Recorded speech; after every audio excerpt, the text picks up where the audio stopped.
Some people have a way of getting right up your nose, don't they? One such person is Mr. Choudary, a British-born Islamist with a very big mouth and some very harsh opinions about how people should be allowed to live their lives. And he's been popping up quite a lot in the media recently with his pompous little voice and his bushy little face, so stern, so righteous, telling us all what a corrupt society this is, while fully enjoying all its benefits.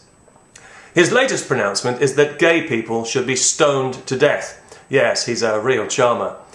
I don't know if he's going to be prosecuted for hate speech for saying this, you know, the way a non-Muslim would be, or if the police think that upholding the law might cause offence and harm community cohesion. You'll have to ask them that if you can find them. Meanwhile, he wants beer drinkers like me publicly flogged. Ouch, now it gets personal. He wants women forced to dress like nuns, and he wants to see the flag of Allah flying over Downing Street. You know, with such aggressive opinions, a man is bound to have some inner tension. Maybe he needs to relax with a few pints of cider and a couple of spliffs, you know, like in the old days.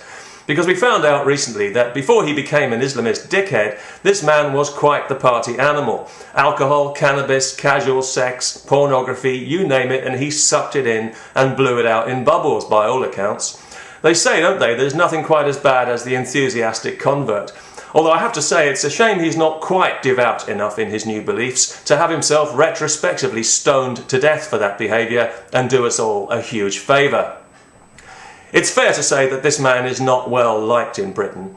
Although he was born here, if the government were to put him on a plane anyway and dump him in the middle of the desert where he rightly belongs, I bet somebody orbiting in a spacecraft would be able to hear the spontaneous applause emanating from this tiny island, because born here or not, he's about as welcome in this country as a fly is in a kitchen, and he serves the same purpose, a poison-spreading nuisance who makes people sick.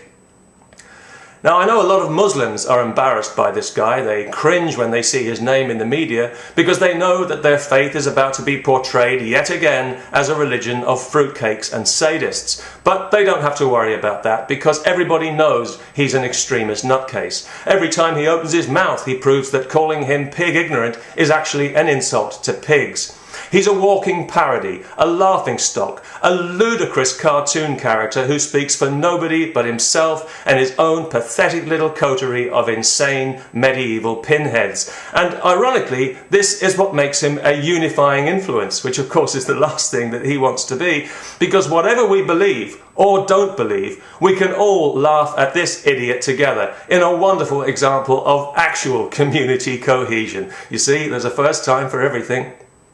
As for the flag of Allah flying over Downing Street, well, my hunch is that the British flag will still be flying there long after Mr. Choudary and his fuzzy-faced friends have come to their senses, had a shave, and are back on the cider and the spliffs. Peace.